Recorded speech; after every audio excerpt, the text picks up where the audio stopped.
how to Skagit cast further for more distance. This is probably my best Skagit casting video as far as good information, particularly on the forward stroke. If you watch this entire video and implement all of the steps throughout the end, I think it will revolutionize your Skagit cast if you practice and put it to good use. All right, how to cast Skagit lines a long way and why you should do it. It's fun to cast far. We can reach the far outside seam. We can reach the slot around the far bank, and if you can only cast 50 feet, you're only going to be able to cover 50 feet of water. So it'll open up fish catching opportunities. What do we need to cast far? Here's just what I like to do. I wanted to make another important comment about the forward cast, and that is my hands are going to be traveling down, and my bottom hand is probably going to travel a little further than my top hand. I don't know what the percentages are. That's not really important to me. What's important though is as I'm going to travel down and my top hand is going to go down, and it's just going to be like hitting a hammer. I'm not going to go down and cast like this. I'm going to go down, and at the bottom of the cast I'm going to rotate my hand. So this is translation, okay? This is rotation, all right? So it's going to be like I'm pounding a hammer down, and at the end I'm going to rotate, okay? So for power, there's an area right in here I talked about a second ago where I'm trying to bend this part of the rod between my hands. I've got a fully loaded taut D-loop that's providing the weight, and when I go down and forward, there's a point where this rod loads, and it's usually right up here. It's not back here. It starts to load and you accelerate, and then you really accelerate once you have it loaded right up in here in the, 12 o'clock-ish maybe. Slow down, Travis Johnson. Slow down, Ray Jeff. Slow down, Zach Williams, Spey Casting. It might surprise you where the rod loads in the rotation, or in the translation and rotation. It's more up here than it is back here. It starts back here if you can. Anyway, as I start the really powerful part of the stroke, where I'm trying to pull 100% with my bottom hand and 100% with my top, that's the power ratio. The distance ratio is shorter with my top, probably, but maybe not. I don't know what it is. Maybe it's half and half. For Scandi, maybe it's 70-30, because I'm not going to do a lot of arm stuff with Scandi, but for Skagit, probably go forward powerful with my top hand, equally as powerful with my bottom hand, and right in here I'm going to give optimum power between when it starts to load and when it ends. Say I'm going to go 100% power with top hand, 100% bottom hand, but it's not done with speed. It's done feeling the weight. You want it to feel heavy through the entire forward stroke, the power portion of the forward stroke. You want weight. If you lose the weight, it's like you're going to get rod noise probably if you do it too fast. It's done with sheer, I wouldn't say power, but it is power, but you got to feel the weight and feel that heaviness all the way from when you start to load the rod fully all the way through the end of your cast. It's got to feel heavy. If it gets too light and you hear that rod noise, you're probably trying to cast it too hard. But if you push and feel that push and you're trying to break that rod and bend it between your top and the bottom hand, just keep that in mind. I don't know the percentages. I'm not a scientist, but all I'm saying is that's where you get that power, is through that part of the stroke. And that is very important in your Skagit casting Skagit lines with Skagit or Scandi. The important thing is you've got to use your hands correctly. So for Skagit casting, see, you can do a Skagit cast with your elbows pinned to the side almost. Both elbows, okay? You don't have to, but the idea is, okay, if you keep your elbows pinned to the side, you should be able to do your Skagit cast without using your arms. If you keep your fulcrum out in front of you, and this is the fulcrum point, if you use too much top hand, this becomes the fulcrum point, and you don't get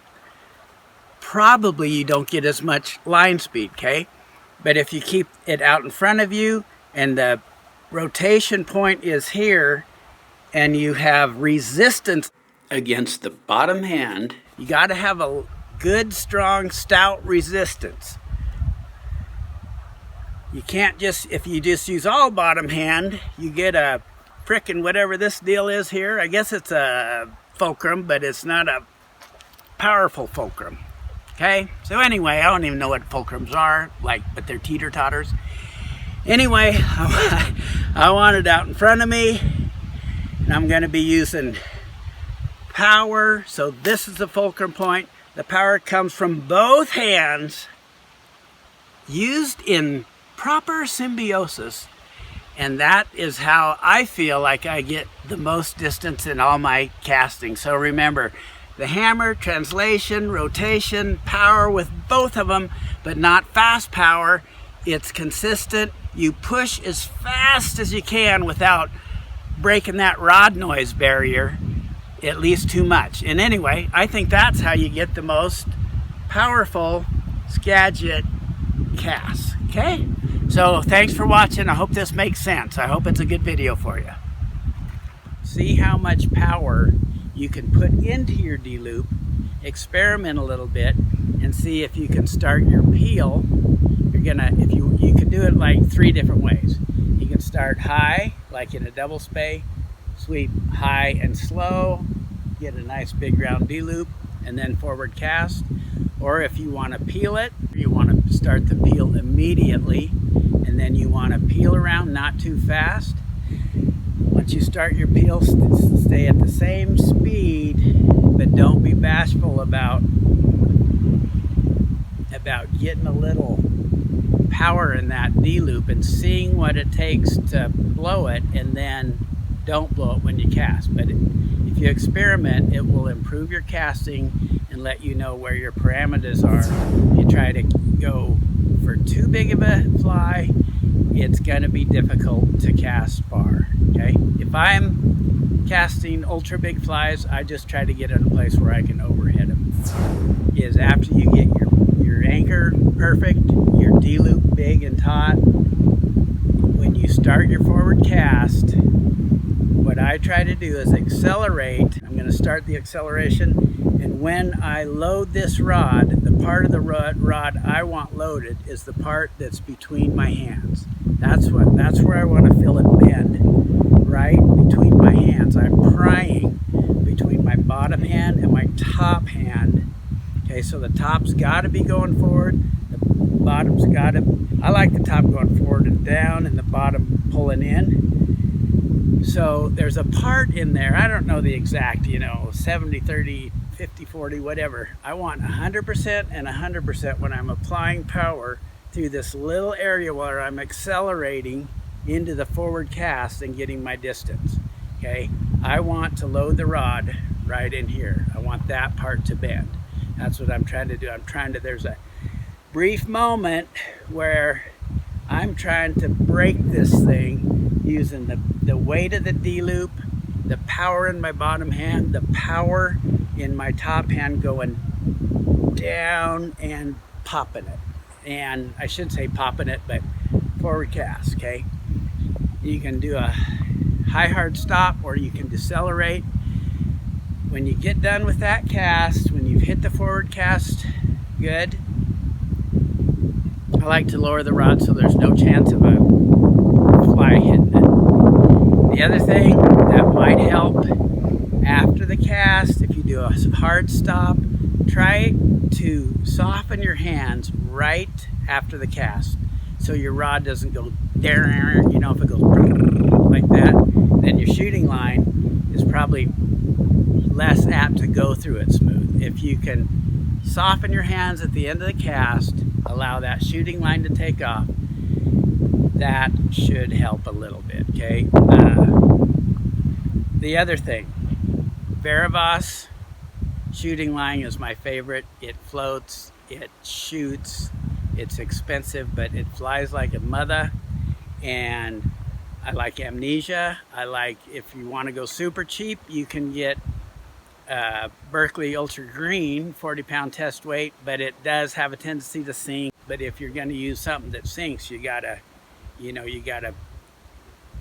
have smaller coils shooting out of your hand, okay? Because if it sinks, it'll kind of take away a little bit from your cast. So use a really good running line, preferably mono if you want to cast a long ways. Anyway, the other thing I would say is make sure your cast is smooth, fluid, and you want it to feel heavy throughout that whole thing. That when you're feeling that, you're feeling the weight of that load a little bit or bend in your rod, and you're feeling the tension, if you can keep it, in your D-loop. You don't want to slack. Anyway, the last tip I want to say is practice a lot. If you have to rebuild your casting stroke over, then do it. If you want to get good, really emphasize the bottom hand. And then if you do emphasize the bottom hand through the first part of the cast, it'll help you to use it in the forward cast.